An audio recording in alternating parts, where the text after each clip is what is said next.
جمعے کے دن درود و سلام پڑھنے کی بڑی برکتیں، بڑی فضیلتیں، بڑی عظمتیں ہیں۔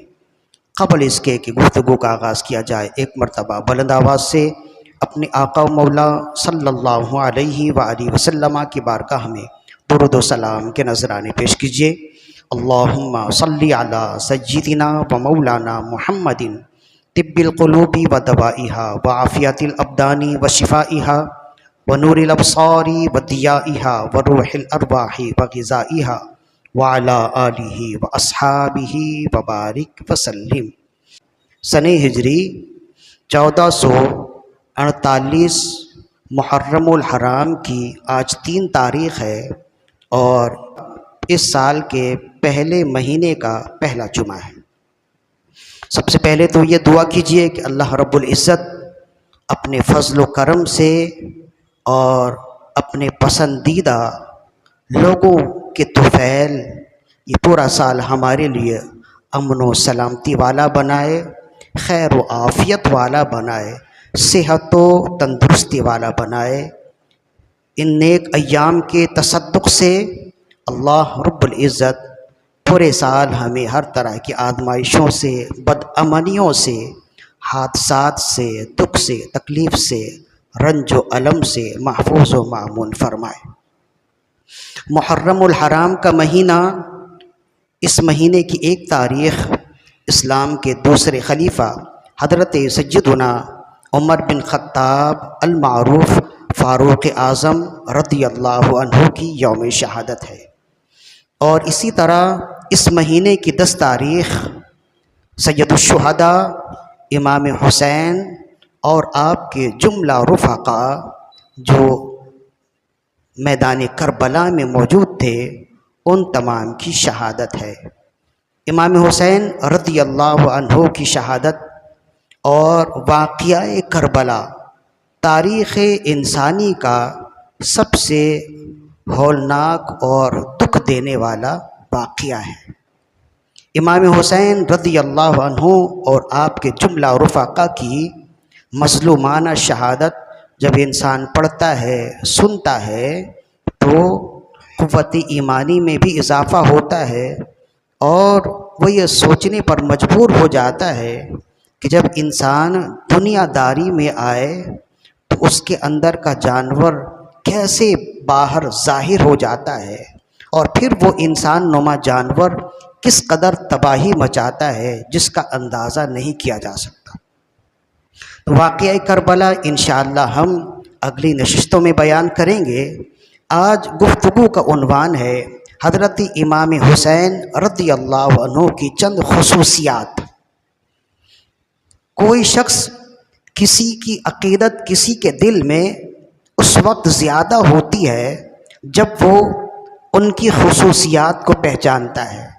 بالخصوص صحابہ کرام گزرے تو عمومی فضیلت تو ایک یہ ہے کہ وہ سب کے سب صحابی ہیں، اور انہی عمومی فضیلتوں میں امام حسین رضی اللہ عنہ بھی موجود ہیں۔ جب صحابی کہا جائے تو ان کا بھی ذکر آئے گا، لیکن رسول اللہ صلی اللہ علیہ وسلم کے وہ صحابہ جن کی عمر کم تھی ان میں امام حسن اور حسین کا شمار ہوتا ہے، اس لیے کہ رسول اللہ صلی اللہ علیہ وسلم کا جب وصال ہوا تو اس وقت ان کی عمر 6 سے 7 سال تھی، تو چھوٹے بچے ہی تھے، لیکن بہرحال سمجھداری تھی، اور اس دور کی باتیں بھی انہوں نے انتہائی ایمانداری اور سمجھداری کے ساتھ روایت نقل فرمائی ہے۔ تو اس طرح سے اگر صحابی کی فضیلت بیان کی جائے تو امام حسین، امام حسن، مولا علی، ان تمام کی فضیلت اس میں آ جاتی ہے، لیکن ہم جانتے ہیں کہ ہر صحابی کی کچھ نہ کچھ انفرادی فضیلت ہوتی ہے۔ جیسے حضرت عمر بن خطاب رضی اللہ عنہ کی انفرادی فضیلت اور پہچان آپ کا عدل و انصاف ہے، جو ہم نے پچھلی نشست میں بیان کیا۔ حضرت صدیق اکبر رضی اللہ عنہ کی انفرادی فضیلت صداقت ہے۔ حضرت عثمان غنی رضی اللہ عنہ کی انفرادی فضیلت آپ کی سخاوت ہے، اور ایک نبی کی 2 شہزادیاں آپ کی نکاح میں آئیں، یہ آپ کی ایسی انفرادی فضیلت ہے۔ آج تک کسی کو حاصل نہیں ہے کہ رسول اللہ صلی اللہ علیہ وسلم کی دو شہزادیاں حضرت عثمان غنی رضی اللہ عنہ کی عقد میں آئیں، اسی وجہ سے آپ کو ذوالنورین کہتے ہیں، دو نوروں والے۔ اسی طرح حضرت مولا علی رضی اللہ عنہ خصوصیات کے پہاڑ ہیں، خصوصیات کے سمندر ہیں، آپ کی خصوصیات بہت زیادہ ہیں، ان میں آپ کی شجاعت کا ذکر، آپ کے علم کا ذکر سب سے زیادہ آتا ہے۔ تو اسی طرح امام حسین رضی اللہ عنہ کی خصوصیات بھی بہت ہیں۔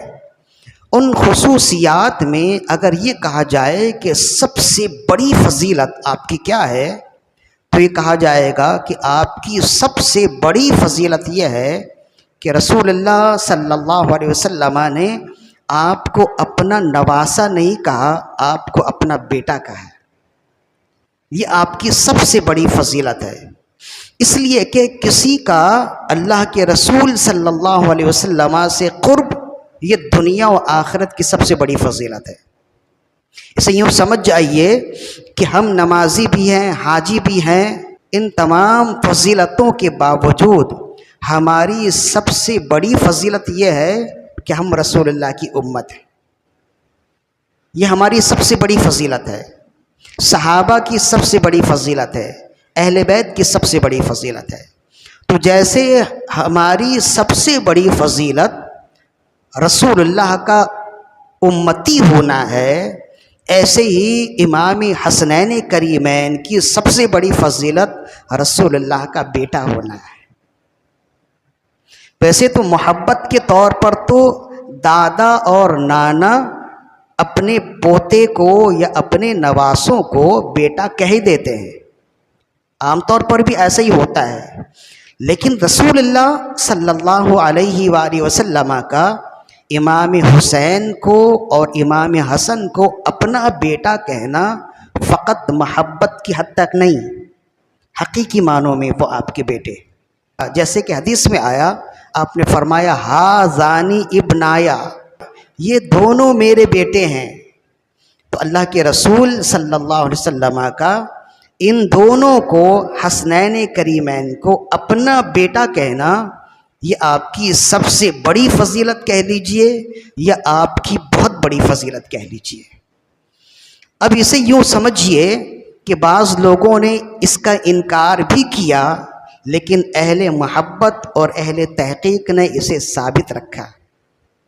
کہتے ہیں کہ اللہ کے رسول صلی اللہ علیہ وسلم کہ یہ بیٹے کیسے ہو سکتے ہیں، اس لیے کہ اولاد کا سلسلہ تو بیٹوں سے چلتا ہے، اور حسنین کریمین رسول اللہ کے بیٹوں کے بیٹے کے بیٹے نہیں بلکہ بیٹی کے بیٹے ہیں۔ تو یہ مولا علی کے بیٹے تو ہو سکتے ہیں، رسول اللہ کے بیٹے کیسے ہو سکتے ہیں؟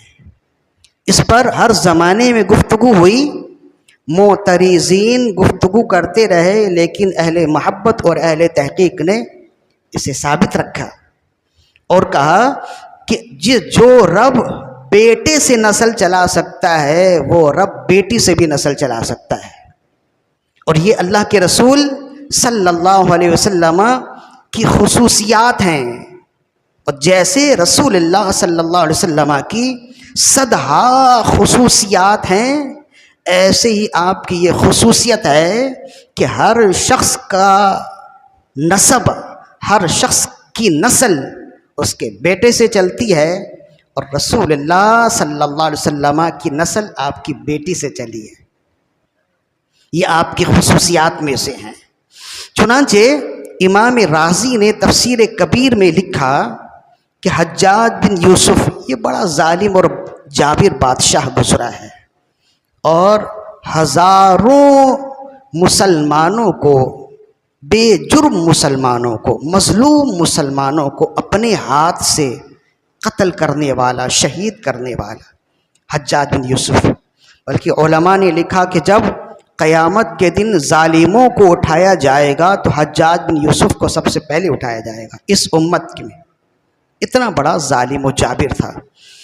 بڑے بڑے لوگ اس کے سامنے آتے ہوئے کانپتے تھے۔ تو تو کہتے ہیں کہ ایک مرتبہ اسے خبر ملی امام باقر رضی اللہ عنہ اس کے شہر میں ہیں، تو حجاج بن یوسف نے امام باقر رضی اللہ عنہ کو طلب کیا، بلایا۔ تو یہ سید زادے ہیں، آپ جانتے ہیں نا امام باقر کو۔ امام باقر کا اصل نام ہے محمد، ان کے والد کا نام ہے علی، ان کے والد کا نام ہے حسین۔ تو باقر محمد امام باقر کو کہتے ہیں، اسے عام انداز میں سمجھیے۔ امام باقر رضی اللہ عنہ کے والد ہیں امام زین العابدین، اور امام زین العابدین کے والد ہیں امام حسین، امام حسین کے والد ہیں مولا علی رضی اللہ عنہ۔ تو امام زین العابدین کا اصل نام ہے علی، اور امام باقر کا اصل نام ہے محمد۔ چلتے چلتے یہ بھی سمجھ جائیے، ابن عساکر نے تاریخ دمشق میں ان کے بارے میں لکھا، اعلی حضرت رحمہ اللہ نے بھی اس روایت کو نقل کیا کہ حضرت جابر بن عبداللہ رضی اللہ عنہ سے ایک مرتبہ رسول اللہ صلی اللہ علیہ وسلم نے ارشاد فرمایا کہ میرے بیٹوں میں سے ایک بیٹا ایسا ہوگا کہ قیامت کے دن جب یہ ندا دی جائے گی کہ زاہدین اور متقین کے امام کھڑے ہو جائیں تو وہ میرا بیٹا کھڑا ہوگا، اور دنیا و آخرت میں جتنے زاہدین ہیں سب کی امامت وہ کرے گا۔ تو اس کی یا رسول اللہ صلی اللہ علیہ وسلم کون ہوگا؟ آپ نے فرمایا وہ میرے نام سے اس کا نام ہوگا، محمد ہوگا۔ عرض کی یا رسول اللہ ایک کاش کہ میں ان کی زیارت کرتا، تو آپ نے فرمایا کہ جابر بن عبداللہ انشاءاللہ تم ضرور اس کی زیارت کرو گے، اور جب تم اس میرے بیٹے کی زیارت کرو تو میرا سلام اس تک پہنچانا۔ تو عرض کی یا رسول اللہ مجھے کیسے پتہ چلے گا؟ آپ کی اولاد میں تو کئی آپ کے نام سے نام رکھنے والے ہوں گے، تو مجھے کیسے پتہ چلے گا کہ میں جس محمد سے ملا ہوں آپ نے انہی کے بارے میں کہا ہو؟ تو آپ نے فرمایا کہ تم جس وقت اس سے ملو گے اس کے علم کا شہرہ ہوگا، اور جب تم اس سے مل لو گے 3 دن کے بعد تمہارا وصال ہو جائے گا، تم اس دنیا سے چلے جاؤ گے، یہ نشانی ہے۔ اور جس وقت تم اس سے ملو گے تم نابینا ہوگے۔ تو جابر بن عبداللہ رضی اللہ عنہ بڑی عمر میں پھر نابینا ہو گئے تھے، آپ کی دونوں بینائی ختم ہو گئی۔ تو کہتے ہیں کہ ایک وقت آیا کہ حضرت امام باقر جو محمد نام ہے ان کے علم کا شہرہ ہوا، اور پھر ایک وقت آیا کہ اسی علم کی شہرت کے ساتھ حضرت جابر بن عبداللہ صحابی رسول کی خدمت میں آئے، ان سے ملاقات ہوئی۔ تو جابر بن عبداللہ رضی اللہ عنہ کے دل سے یہ آواز آئی کہ اللہ کے رسول نے جو بشارت دی تھی یہ وہی آپ کا بیٹا ہے۔ چنانچہ جب آپ نے ان کا نام پوچھا تو کہا میرا نام محمد ہے۔ تو پھر آپ نے کہا کہ میرے پاس آپ کی ایک امانت ہے۔ کیا امانت ہے؟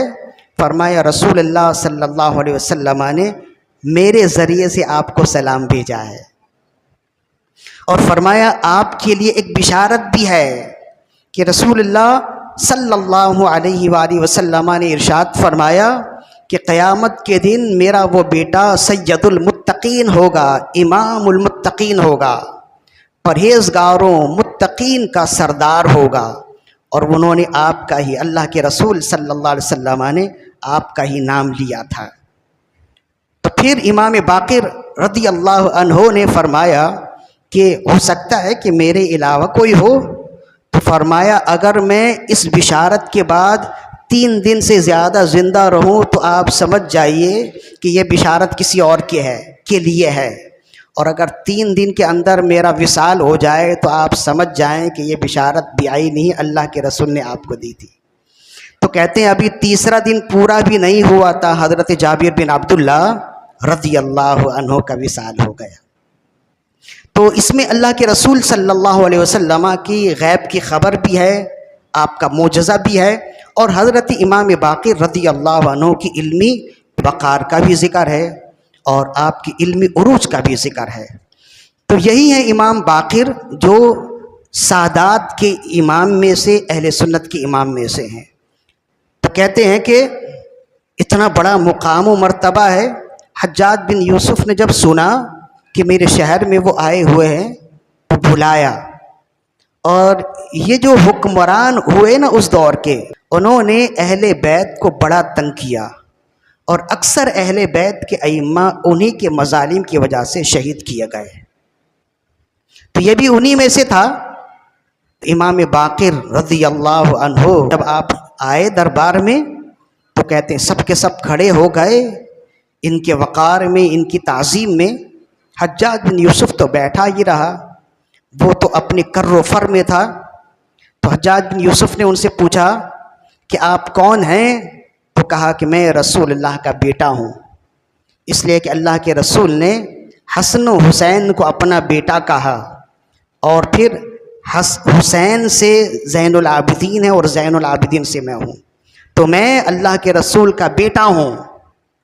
حجاج بن یوسف نے کہا بیٹا نہ کہو، نواسا کہو، اس لیے کہ نسل تو بیٹے سے چلتی ہے، اور رسول اللہ صلی اللہ علیہ وسلم کا کوئی بیٹا تو بلوغت کی عمر تک پہنچا ہی نہیں کہ ان کی نسل آگے چلے۔ آپ رسول اللہ کے بیٹے کے بیٹوں میں سے نہیں بلکہ بیٹی کے بیٹوں میں سے ہیں، تو نسل بیٹی سے نہیں چلتی ہے، نسل بیٹے سے چلتی ہے، لہذا آپ اللہ کے رسول کے نواسے تو ہو سکتے، بیٹے نہیں ہو سکتے۔ تو کہا کہ جب رسول اللہ نے فرمایا کہ یہ میرے بیٹے ہیں تو بیٹے ہو سکتے۔ تو اب حجاج بن یوسف نے کہا کہ مجھے قرآن سے دلیل دو، ورنہ ابھی میں تمہارا سر تن سے جدا کر دوں گا۔ تو حجاج بن یوسف تو ایسا ظالم و جابر شخص تھا کہ بڑے بڑوں کا پتا پانی ہو جاتا تھا، لیکن یہ آل رسول ہیں، مولا علی رضی اللہ عنہ کا خون ان کے رگوں میں ہے، تو یہ بڑے بڑوں کے سامنے کلمہ حق بیان کرنے کو اپنا فریضہ سمجھتے تھے۔ تو بالکل تسلی سے کھڑے ہوئے اور کہنے لگے کہ اگر تم قرآن سے یہ جواب چاہتے ہو کہ بیٹی سے بھی نسل چل سکتی ہے تو پھر میں تمہیں قرآن سے ہی جواب دوں گا۔ تو کہا کہ قرآن مجید میں اللہ تعالیٰ نے مباہلہ والی آیت میں فرمایا فَقُلْ تَعَالَوْا نَدْعُ أَبْنَاءَنَا وَأَبْنَاءَكُمْ، فرمایا جب عیسائیوں سے رسول اللہ صلی اللہ علیہ وسلم کا مذاکرہ ہوا اور عیسائی پھر بھی کہنے لگے کہ ہم سچے ہیں اور تم جھوٹے نبی ہو العیاذ باللہ، تو رسول اللہ نے فرمایا اب میں تم سے مکالمہ یا مذاکرہ نہیں کروں گا، مباہلہ کروں گا۔ مباہلہ یہ ہوتا ہے کہ دونوں طرف کے لوگ آمنے سامنے کھڑے ہو جائیں اور ایک دوسرے کو بد دعا کریں اور کہیں یا اللہ جو سچا ہے اس کی سچائی ظاہر کر دے، جو جھوٹا ہے اس پر عذاب ڈال دے تاکہ اس کا جھوٹ ظاہر ہو جائے، اسے کہتے ہیں مباہلہ۔ تو وہ عیسائی راہب مان گیا اور اپنے لوگوں کو لے کر آیا، تو ادھر رسول اللہ صلی اللہ علیہ وسلم اپنے لوگوں کو لے کر آئے تو قرآن مجید نے کہا کہ ندعو ابناءنا و ابناءکم، تم آؤ، تم اپنے بیٹوں کو لاؤ، میں اپنے بیٹوں کو لاتا ہوں، ونساءنا ونساءکم، اور تم اپنی عورتوں کو لاؤ، میں اپنی عورتوں کو لاتا ہوں، وانفسنا وانفسکم، اور تم اپنے آپ کو لاؤ، میں اپنے آپ کو لاتا ہوں، ثم نبتہل، پھر ہم کوشش کرتے ہیں، فنجعل لعنت اللہ علی الکاذبین، اور ہم یہ دعا کرتے ہیں کہ اللہ کی لعنت ہو جھوٹوں پر۔ تو کہتے ہیں کہ جب عیسائیوں کا راہب اپنے لوگوں کو لے کر آیا اور رسول اللہ صلی اللہ علیہ وسلم اپنے بیٹوں کو لے کر آئے تو امام حسین آپ کی گود میں تھے، امام حسن آپ کے سیدھے ہاتھ پہ تھے، اور جناب سیدہ آپ کے دائیں ہاتھ میں، اور مولا علی رضی اللہ عنہ آپ کے ساتھ ساتھ تھے۔ تو فرمایا کہ رسول اللہ صلی اللہ علیہ وسلم نے ندعو ابناءنا و ابناءکم، تم اپنے بیٹے لاؤ، میں اپنے بیٹے لاتا ہوں۔ تو اللہ کے رسول نے بیٹوں کی جگہ امام حسن اور حسین کو آپ لے کر آئے۔ یہ اس بات کی دلیل ہے کہ قرآن مجید نے بھی یہ کہا کہ حسن و حسین رسول اللہ کے بیٹے ہیں، تو پھر مباہلہ تو ہوا نہیں نا۔ وہ عیسائی دیکھ کر بھاگ گئے، اور ان کے سب سے بڑے جو عالم تھے اس نے کہا اپنے لوگوں سے کہ ان سے مباہلہ نہ کرو، اپنا دین بچاؤ اور ان سے کسی بھی طرح سے مفاہمت کر کے یہاں سے عزت کے ساتھ نکل جاؤ، اس لیے کہ میں دیکھ رہا ہوں یہ جن روشن چہروں کو لے کر آئے، اگر یہ ان چہروں کی برکت سے، ان چہروں کے صدقے میں اپنے رب سے دعا کریں، آسمان سے پتھروں کی بارش کی بھی دعا کریں تو یہ اتار دیں گے۔ اور پھر رسول اللہ صلی اللہ علیہ وسلم نے فرمایا اچھا ہوا کہ وہ مباہلے سے فرار ہو گئے، اگر میں دعا کرتا تو زمین میں کوئی عیسائی باقی نہ رہتا، سب کے سب ختم ہو جاتے۔ تو یہ تو ایک الگ واقعہ ہے۔ تو حجاج بن یوسف حضرت امام باقر رضی اللہ عنہ نے رسول اللہ کے امام حسین اور حسن بیٹے ہیں، اس بات کو ثابت کرنے کے لیے یہی آیت تلاوت کی۔ فرمایا کہ جب قرآن مجید کہتا ہے کہ رسول اللہ نے انہیں اپنا بیٹا کہا تو تمہیں بیٹا کہنے سے کیا انکار ہے؟ تو حجاج بن یوسف کہنے لگا کہ یہاں بیٹے سے مراد نواسا ہو سکتا ہے، اس سے یہ کب ثابت ہوتا ہے کہ بیٹی سے نسل چل سکتی ہے؟ محبت میں بھی نواسے کو بیٹا کہہ دیتے ہیں، اس کے علاوہ کوئی آیت پیش کرو جس میں یہ بات واضح ہو جائے کہ عورت سے بھی بندے کی نسل چلتی ہے، جیسے مرد سے نسل چلتی ہے ایسے ہی عورت سے بھی نسل چلتی ہے۔ تو پھر امام باقر رضی اللہ عنہ نے سورہ انعام کی آیت پیش کی جس میں اللہ رب العزت نے حضرت ابراہیم علیہ السلام کی اولاد کا ذکر کیا۔ فرمایا وَوَهَبْنَا لَهُ إِسْحَاقَ وَيَعْقُوبَ كُلًّا هَدَيْنَا وَنُوحًا هَدَيْنَا مِن قَبْلُ وَمِن ذُرِّيَّتِهِ دَاوُودَ وَسُلَيْمَانَ وَأَيُّوبَ وَيُوسُفَ وَمُوسَى وَهَارُونَ وَكَذَلِكَ نَجْزِي الْمُحْسِنِينَ وَزَكَرِيَّا وَيَحْيَا وَعِيسَى وَإِلْيَاسَ كُلٌّ مِّنَ الصَّالِحِينَ۔ فرمائے اللہ تعالیٰ نے ابراہیم علیہ السلام کے 12 بیٹوں کا اس میں ذکر کیا ہے جو ایک نسل سے دوسرے نسل میں آئے۔ فرمایا وَوَهَبْنَا لَهُ إِسْحَاقَ وَيَعْقُوبَ، ہم نے ابراہیم کو اسحاق اور یعقوب عطا کیے۔ کُلًّا هَدَيْنَا وَنُوحًا هَدَيْنَا مِن قَبْلُ وَمِن ذُرِّيَّتِهِ دَاوُودَ وَسُلَيْمَانَ وَأَيُّوبَ وَيُوسُفَ وَمُوسَى وَهَارُونَ وَكَذَلِكَ نَجْزِي الْمُحْسِنِينَ وَزَكَرِيَّا وَيَحْيَا وَعِيسَى وَإِلْيَاسَ كُلٌّ مِّنَ الصَّالِحِينَ۔ فرمائیے 12 بیٹوں کا ذکر کیا اور فرمایا ہم نے ابراہیم کو وَوَهَبْنَا لَهُ إِسْحَاقَ وَيَعْقُوبَ، اسحاق اور یعقوب عطا کیے۔ فرمایا کُلًّا هَدَيْنَا وَنُوحًا هَدَيْنَا مِن قَبْلُ، اور ان میں سے ہر ایک کو ہم نے ہدایت دی جیسے ان سے پہلے نوح کو ہدایت دی۔ اور پھر فرمایا وَمِن ذُرِّيَّتِهِ، اور ابراہیم ہی کی اولاد ہیں، وَمِن ذُرِّيَّتِهِ داوود و سلیمان، داود اور سلیمان، وَأَيُّوبَ وَيُوسُفَ وَمُوسَى وَهَارُونَ، اور ایوب اور یوسف اور موسیٰ و ہارون، وَكَذَلِكَ نَجْزِي الْمُحْسِنِينَ، اور اسی طرح ہم نیکوکاروں کو جزا دیتے ہیں۔ وَزَكَرِيَّا وَيَحْيَا وَعِيسَى وَإِلْيَاسَ كُلٌّ مِّنَ الصَّالِحِينَ، اور انہی کی اولاد میں سے ہیں زکریا، یحییٰ، عیسیٰ اور الیاس، وہ سب کے سب نیک اور پرہیزگار تھے۔ تو حجاج بن یوسف کہنے لگا یہاں یہ کیا ذکر ہے کہ عورت سے نسل چلتی ہے؟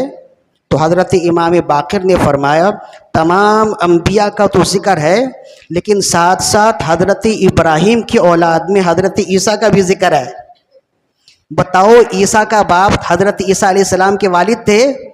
تو کہا نہیں تھے۔ تو کہا حضرت عیسیٰ علیہ السلام کی نسل کس سے چلی؟ کہا ماں سے چلی ہے۔ تو کہا حضرت عیسیٰ علیہ السلام کی نسل ماں سے چلی، اس کے باوجود اللہ نے فرمایا یہ ابراہیم کی اولاد ہے۔ تو فرمایا جیسے عیسیٰ علیہ السلام کی نسل ماں سے چلی ہے اس کے باوجود وہ ابراہیم کی اولاد ہیں، ایسے ہی جناب سیدہ کے بیٹے حضرت امام حسن و حسین ہیں، مولا علی کے بیٹے امام حسن و حسین ہیں، اس کے باوجود ان کی نسل اللہ کے رسول صلی اللہ علیہ وسلم سے چلی ہے۔ تو حجاج بن یوسف یہ سن کر انگشت بدندہ رہ گیا، سن پڑ گیا، حالانکہ یہ بہت بڑا حافظ قرآن تھا حجاج بن یوسف، قرآن مجید میں یہ جو اعراب ہے نا زیر زبر اسی نے لگوائے ہیں، اس کی خدمات بھی ہیں، 30 پارے بھی اسی نے بنوائے. بہت زبردست حافظ قرآن تھا اور موقع محل پر قرآن مجید کی آیت سے استدلال کر لیتا تھا. وہ کہنے لگا میں اس قدر زبردست حافظ قرآن ہوں، اس کے باوجود ایسا لگتا ہے کہ یہ آیت ابھی اتری ہے، میں نے آج تک اس آیت کو اس انداز میں دیکھا نہیں، غور نہیں کیا. تو حضرت باقر، امام باقر رضی اللہ عنہ اس طرح کہہ کر شان اور شوکت کے ساتھ اس کے دربار سے بالکل باحفاظت رخصت ہوئے اور یہ ثابت کر دیا کہ امام حسین اور امام حسن اگرچہ مولا علی کی اولاد ہیں، جناب سیدہ کی اولاد ہیں، لیکن حقیقی معنوں میں محمد رسول اللہ صلی اللہ علیہ وسلم کی اولاد ہیں. بالکل جیسے حضرت عیسیٰ جناب مریم رضی اللہ عنہا سے پیدا ہوئے، اس کے باوجود قرآن نے کہا یہ ابراہیم کی اولاد ہیں. ان کو بنی اسرائیل میں شمار کرتے ہیں نا، کہتے بنی اسرائیل کے نبیوں میں ایک نبی حضرت عیسیٰ ہیں، تو یہ بنی اسرائیل کی نسل سے کیسے ہو سکتے جب کہ باپ ہے ہی نہیں؟ تو کہتے تمام انبیاء کی نسل باپ سے چلی، حضرت عیسیٰ کی نسل ماں سے چلی ہے. اور یہ ایک اللہ نے اس وجہ سے رکھا بھی تاکہ آئندہ جب حسن و حسین پر الزام ہو تو قرآن مجید سے یہ دلیل مل جائے، تاکہ لوگ یہ کہہ سکیں کہ جو رب، تاکہ علماء یہ کہہ سکیں کہ وہ رب ہے، وہ چاہے تو نسل مردوں سے چلائے، چاہے تو نسل عورتوں سے چلائے، وہ چلا سکتا ہے. اور جہاں اللہ کے رسول صلی اللہ علیہ وسلم کی صدہا خصوصیات ہیں، انہی خصوصیات میں سے ایک یہ خصوصیت ہے. یہ تو قرآن مجید کی آیت سے دلیل ہوئی. اب موجم طبرانی کی 2 حدیث بھی سنیے جس میں رسول اللہ صلی اللہ علیہ وسلم نے بالکل واضح انداز میں اس کو بیان کیا.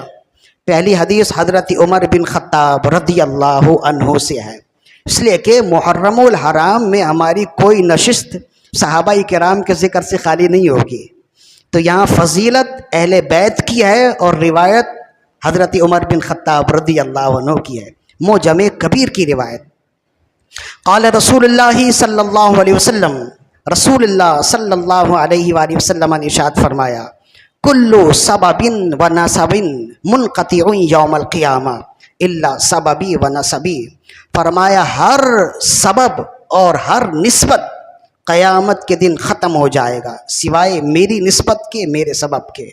میری نسبت بھی باقی ہوگی اور میرا سبب یعنی میرا خاندان بھی قیامت کے دن باقی ہوگا. اور پھر فرمایا کل ولد ابن، ہر بیٹے کا باپ ہوتا ہے، وعصبتہم لابیہم، اور اس کا نسب باپ سے چلتا ہے. ما خلا ولد فاطمہ فانی انا ابوہم وعصبتہم، سوائے فاطمہ کی اولاد کے کہ فاطمہ کی اولاد کا میں باپ ہوں اور میں ہی اس کا نسب ہوں. فرمائے فانی انا ابوہم وعصبتہم، فاطمہ کی اولاد کا میں ہی باپ ہوں اور میں ہی اس کا نسب ہوں. تو اس حدیث میں اور اس مضمون کے 2-3 احادیث اور بھی ہیں آگے پیچھے اسی کتاب میں معجم کبیر میں، کہ رسول اللہ صلی اللہ علیہ وسلم نے واضح فرمایا کہ ہر ایک کا نسب باپ سے چلتا ہے سوائے میرے نسب کے کہ میرا نسب میری بیٹی سے چلا ہے. اور حسن و حسین ظاہراً علی کے بیٹے ہیں، اصلاً میرے بیٹے ہیں. ایک حدیث. اور اس کے بعد دوسری حدیث ایک اور بھی آتی ہے اسی میں، جابر بن عبداللہ رضی اللہ عنہ سے. فرمایا ان جابر بن عبداللہ رضی اللہ عنہما قال قال رسول اللہ صلی اللہ علیہ وسلم. جابر بن عبداللہ فرماتے کہ رسول اللہ صلی اللہ علیہ وآلہ وسلم نے ارشاد فرمایا ان اللہ جعل ذریۃ کل نبی فی صلبہ وَإِنَّ اللَّهَ جَعَلَ ذُرِّيَّتِي فِي صُلْبِ عَلِيِّ بْنِ أَبِي طالب رضی اللہ عنہ. فرمائے بے شک اللہ تعالیٰ نے تمام نبیوں کی اولاد کو ان کے صلب میں رکھا. وَإِنَّ اللَّهَ جَعَلَ ذُرِّيَّتِي فِي صُلْبِ عَلِيِّ بْنِ أَبِي طالب، اور اللہ نے میری اولاد کو علی ابن ابی طالب کے صلب میں رکھا ہے. صلب کہتے پیٹھ کو، فرمایا ہر ایک کی اولاد اللہ نے اس کی پیٹھ میں رکھا، اور میری اولاد کو اللہ نے علی ابن ابی طالب کے صلب میں اس کی پیٹھ میں رکھا ہے۔ مطلب یہ ہے کہ علی ابن ابی طالب کے وہ بچے جو جناب سیدہ زہرا سے ہیں، وہ اصل میں تو رسول اللہ صلی اللہ علیہ وسلم کے بیٹے ہیں، اور اصل اور ظاہراً جناب سیدہ کے اور مولا علی رضی اللہ عنہ کے بیٹے ہیں۔ تو امام حسن و حسین رضی اللہ عنہما کی بہت سی خصوصیات ہیں، بہت بڑی شانیں ہیں۔ ان تمام خصوصیات میں سب سے بڑی فضیلت اور آپ کی خصوصیت یہ ہے کہ رسول اللہ صلی اللہ علیہ وسلم نے آپ کو اپنا بیٹا کہا ہے، اور بیٹا صرف محبت کے طور پر نہیں کہا، جیسے دادا یا نانا اپنے نواسوں کو یا پوتوں کو بیٹا کہہ دیتے ہیں، صرف اسی حد تک نہیں کہا، بلکہ آپ نے قرآن و سنت سے بتایا کہ انہیں میں اپنا بیٹا کہتا ہوں تو فقط محبت میں نہیں بلکہ اصل کے اعتبار سے میرے بیٹے ہیں۔ تو جب یہ اللہ کے رسول کے بیٹے ہیں تو جیسے رسول اللہ صلی اللہ علیہ وسلم سے ہماری پکی اور سچی محبت ہے، ان سے بھی ہماری پکی اور سچی محبت ہے اور ہونی چاہیے۔ محرم الحرام کے مہینے میں ان کا خوب ذکر بالخیر کیجئے، اچھے انداز میں ان کا ذکر کیجئے، ان کی شانوں کا ذکر کیجئے، ان کے نسب کا ذکر کیجئے، علمی خدمات کا ذکر کیجئے، دینی خدمات کا ذکر کیجئے، تاکہ آئندہ نسلوں میں یہ بات منتقل ہو۔ دو باتیں، ایک یہ کہ جس ممبر سے صحابہ کی عظمت و شان بیان ہوتی ہے، اسی ممبر سے اہل بیت اطہار کی بھی عظمت و شان بیان ہوتی ہے، تاکہ لوگوں کو معلوم ہو جائے اہل سنت صحابہ اور اہل بیت کے حوالے سے دو نظریہ نہیں رکھتے۔ ہمارے لیے دونوں کی عظمت ہماری دونوں آنکھوں کی طرح ہے، کہ جیسے ہر شخص کی دو آنکھیں ہوتی ہیں، اس کے باوجود وہ ان دونوں آنکھوں سے ایک ہی جگہ دیکھتا ہے، ایسے ہی اہل بیت اور صحابہ ہمارے لیے دو آنکھوں کی طرح ہیں۔ جیسے ہم ان دونوں آنکھوں کو عظیم سمجھتے ہیں، ان دونوں آنکھوں کو اہم سمجھتے ہیں، ایسے ہی اہل بیت اور صحابہ کرام کو بھی اہم سمجھتے ہیں۔ تو محرم الحرام کے مہینے میں آپ کا ذکر خیر کیا جانا بہت ہی باعث شرف ہے۔ انشاءاللہ آئندہ نشستوں میں بھی آپ کا ذکر خیر کیا جائے گا۔